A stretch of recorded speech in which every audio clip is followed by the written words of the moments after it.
Olá, eu sou o Júnior. Neste vídeo, um caso verdadeiro. Os 5 de Yuba. O desaparecimento de Gary Matias. Era 24 de fevereiro de 1978, quando aqueles 5 amigos viajaram juntos.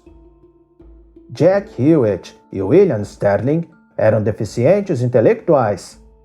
Jack Madruga e Theodore Wyver tinham lentidão no aprendizado. E Gary Matias sofria com esquizofrenia, diagnosticado após problemas com drogas, na época em que serviu o exército. Viviam no condado de Yuba, na Califórnia. Tinham entre os 24 e os 32 anos e praticavam basquete juntos. Jogavam pelos Gateway Gators, um time patrocinado pelo Programa Local para Deficientes Mentais. E em 25 de fevereiro de 78, fariam seu primeiro jogo em um torneio oficial. Na noite do dia 24, dirigiram até a cidade de Chico, na Califórnia, para assistir a um jogo de basquete. Madruga e Gary eram os únicos motoristas habilitados e conduziram 80 quilômetros no carro de Madruga, um Mercury Montego 1969. Depois do jogo, foram até um mercado no centro da cidade.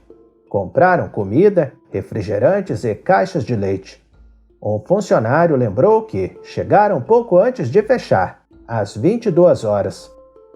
Foi a última vez que foram vistos juntos.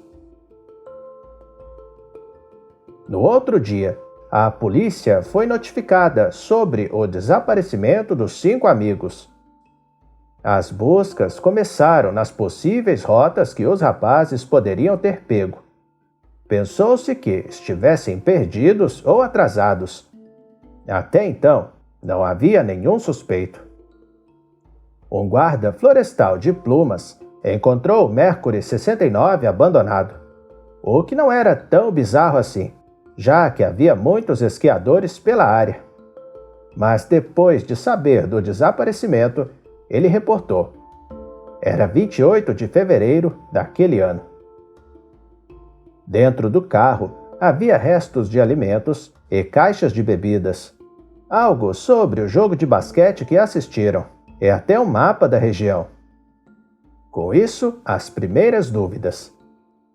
O carro estava a 110 quilômetros da cidade de Chico, longe de qualquer rota até Yuba. O local era de difícil acesso e ninguém imaginaria que eles passariam por ali, sem roupas quentes para se proteger. Segundo os pais de Madruga, ele odiava tempos frios. Os pais de William disseram que ele pescou com o pai naquela região uma vez, mas que ele não gostou de lá e nunca mais teria voltado.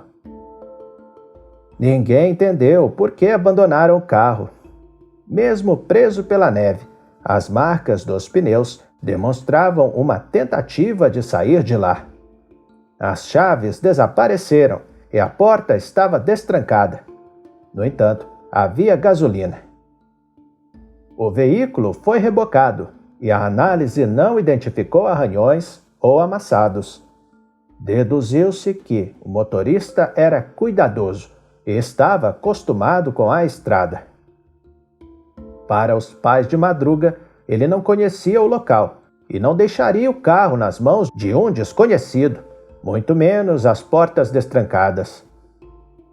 As buscas continuaram, mas foram canceladas devido à forte tempestade. A mídia cobriu o caso e surgiram muitos depoimentos. Neste momento, destacaram-se 2 deles. Joseph Jones, da cidade de Sacramento, disse à polícia que passou perto do lugar, na madrugada do dia 25. Ele ficou preso na tempestade por volta das 5:30 da tarde, mas não podendo tirar o carro e já sentindo os efeitos do frio, ele apenas sentou e esperou. 6 horas depois, ou algo assim, ele pôde observar faróis ali perto, um grupo de pessoas, dentre as quais destacou uma mulher carregando uma criança. Ele gritou por ajuda. Foi quando aquelas pessoas desligaram as luzes dos faróis. Depois, avistou outras luzes, pareciam lanternas, mas quando se aproximou, não havia nada lá. Chance se lembrou de uma caminhonete na estrada, mas como estava com dores, ele disse não ter certeza. Pela manhã, um pouco melhor, ele caminhou e pediu por ajuda. Lembrou-se de ter passado perto do Mercury abandonado e percebeu que as vozes que escutou vieram de lá. Mais tarde, exames médicos comprovaram que Chance sofreu o começo de um ataque do coração. Neste ponto, a mãe de Theodore destacou que ele e seu colega William não recusariam um pedido de ajuda se estivessem por perto. E então, mais perguntas. Se eram os 5, por que não ajudaram Chance? Quem era a mulher segurando uma criança? E por que desligaram as luzes dos faróis e das lanternas? O segundo depoimento veio de umas lojistas de Brownsville, a 48 quilômetros de onde encontraram Mercury abandonado. Os rapazes estacionaram uma caminhonete vermelha 2 dias após o desaparecimento.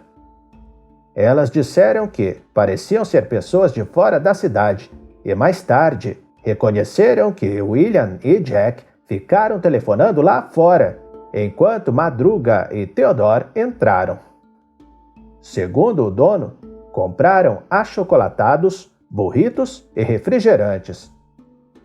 Em resposta, o irmão de Theodore disse que ele não seria capaz de dirigir um carro que não fosse o seu. No entanto, as descrições dele e dos demais eram exatas. O irmão de Jack disse que ele odiava dar telefonemas e que não faria uma ligação, nem mesmo como um favor, para um dos 4 amigos restantes. Mas se eram eles, para quem ligavam? Aonde arrumaram a caminhonete vermelha e para onde iam? E se eram só 4, qual deles havia sumido e por quê? Era 4 de junho de 1978, quando um grupo de motociclistas chegou até um trailer do Serviço Florestal, quase 32 quilômetros longe de onde o Mercury estava. Ao entrar, sentiram um cheiro insuportável. Era o corpo de Theodore, o primeiro que eles encontraram. A polícia se perguntava como Theodore chegou lá e por que ele não acendeu nenhum fogo se havia fósforos e papéis lá dentro. As roupas quentes dos florestais não foram usadas e estavam intactas em seus lugares.